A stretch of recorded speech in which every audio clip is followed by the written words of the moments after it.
अस्सलाम वालेकुम। नेक्स्ट हमारे पास जो क्लासिफिकेशन है ड्रग्स की, उसके अंदर हमारे पास पहले आता है एलोप्यूरिनॉल। एलोप्यूरिनॉल हमारे पास क्या है, ज़ैंथीन ऑक्सीडेज इनहिबिटर है। ये हमारे पास एज अ प्यूरिन एनालॉग के तौर पर काम करता है, सही है। ये रिड्यूस करता है production of uric acid by inhibiting the uric acid biosynthesis. यानी ज़ैंथीन की जहाँ पे हमारे पास बात होगी, जहाँ ज़ैंथीन ऑक्सीडेज एंजाइम आ रहा था, उसकी बायोसिंथेसिस को क्या करेगा, ये इनहिबिट करेगा, सही है। और that crystallize and xanthine oxidase, उससे क्या करेगा, जो कि कैटालाइज करता है, जो बायोसिंथेसिस कैटालाइज करता है कौन, हमारे पास ज़ैंथीन ऑक्सीडेज। थेराप्यूटिक यूजेस क्या है कि इफेक्टिव होता है यूरिक लोअरिंग थेरेपी के अंदर in the gout and hyperuricemia, सही है। इन कंडीशंस के अंदर हम एलोप्यूरिनॉल देते हैं।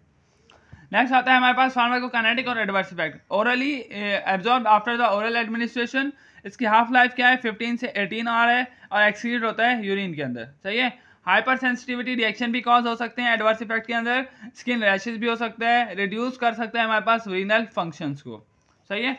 नेक्स्ट आता है फिबॉक्सीस्टैट। फिबॉक्सीस्टैट हमारे पास क्या करते हैं, ये हम यूज़ करते हैं मैनेजमेंट ऑफ क्रोनिक गाउट के अंदर एंड हाइपर यूरेसीमिया की कंडीशन के अंदर, सही है। ये इनहिबिट करता है ज़ैंथीन ऑक्सीडेज एंजाइम को involve in the break down of purine into the uric acid, जो कि प्यूरिन से यूरिक एसिड की फॉर्मेशन करवा रहा है। उसके अंदर भी हम क्या देंगे, ज़ैंथीन ऑक्सीडेज इनहिबिटर की, ज़ैंथीन ऑक्सीडेज एंजाइम को ये क्या करवाएगा, इनहिबिट करवा देगा। लो करेगा हमारे पास सीरम यूरिक एसिड लेवल, और हेल्प करेगा प्रिवेंट गाउट। प्रिवेंट करेगा किससे, गाउट से। और कैसे, सीरम यूरिक एसिड लेवल को क्या कर देगा, कम कर देगा। इसके एडवर्स इफेक्ट हमारे पास जो है वो सिमिलर है, कैसे, एलोप्यूरिनॉल के जैसे। इसके risk of rashes and hyper sensitivity में भी रिड्यूस, सही है। लेकिन जो हमारे पास रैशेज और हाइपर सेंसिटिविटी का रिस्क है, वो हमारे पास इसके अंदर क्या हो जाता है, कम हो जाता है। should be used with the quotation in the patient with the history of the heart disease। Heart disease का अगर हमारे पास पेशेंट है, तो उसकी अगर क्यूटेशंस वगैरह होती हैं, तो उसके साथ हम इसे प्रिस्क्राइब करते हैं। नेक्स्ट आता है प्रोबेनिसिड। प्रोबेनिसिड हमारे पास ओरल यूरिकोसोनिक ड्रग है।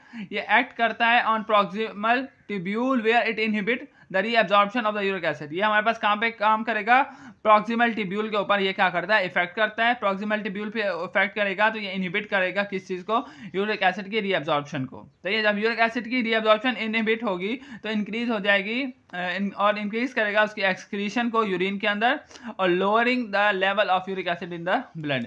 रीअब्जॉर्प्शन नहीं हो रही, एक्सक्रीशन होगी। एक्सक्रीशन ज़्यादा होगी तो यूरिक एसिड का लेवल जो ब्लड के अंदर है वो भी हमारे पास क्या होगा, कम होगा। तो ये avoid if creatinine clearance is less than 5 millilitre पर मिनट। अगर तो हमारे पास क्रेटिनिन लेवल अगर इतना है या इससे कम है, तो उस कंडीशन के अंदर हम प्रोबेनिसिड हम नहीं देते, सही है। नेक्स्ट आता है हमारे पास एडवर्स इफेक्ट। एडवर्स इफेक्ट के अंदर हमारे पास आएगा nausea, vomiting, dermatological reaction and rarely anaemia and anaphylactic reaction. ये हमारे पास इसके एडवर्स इफेक्ट के अंदर आता है।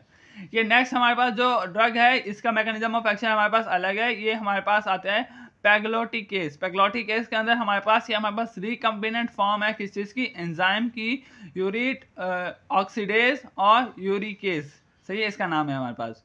ये एक्ट करता है by converting the uric acid into the allantoin के अंदर, जो कि हमारे पास water soluble non toxic metabolites है। जब ये वाटर सॉल्युबल है और नॉन टॉक्सिक है, तो इसकी एक्सक्रीशन हमारे पास किडनी के अंदर क्या हो जाएगी, ज़्यादा हो जाएगी, क्योंकि ये वाटर सॉल्युबल है, सही है। ये हम यूज़ करते हैं विद अदर ट्रीटमेंट ऑप्शंस। जब हमारे पास दूसरे ट्रीटमेंट ऑप्शंस काम नहीं कर रहे होते, तब हम इस ट्रीटमेंट केस के ऊपर आते हैं, सही है। इसे एडमिनिस्टर करते हैं आईवी इन्फ्यूजन के अंदर हर 2 वीक के अंदर, सही है। इन्फ्यूजन रिलेटेड रिएक्शन भी हो सकते हैं एडवर्स इफेक्ट के अंदर। एनाफिलैक्सिस भी हो सकता है विद पेग्लोटिकेस के केस के अंदर हमारे पास ये एडवर्स इफेक्ट भी आ सकते हैं, सही है। यहाँ पे हमारे पास जो गाउट का जो चैप्टर है वो ख़त्म हो गया, सही है। इसके अंदर हमारे पास आपको याद रखना है कि ड्रग कौन कौन सी हैं, कॉल्चिसिन, एलोप्यूरिनॉल, फिबॉक्सीस्टैट, प्रोबेनिसिड, सही है, ये सारी चीज़ें आ रही हैं, सही है। और 4 से 5 ड्रग्स हैं। ये बहुत आसान चैप्टर है, आपसे बहुत ही जल्दी कवर हो जाएगा। अगर फिर भी आपको कोई चीज़ इसके अंदर समझ ना आए तो आप मुझसे पूछ सकते हैं।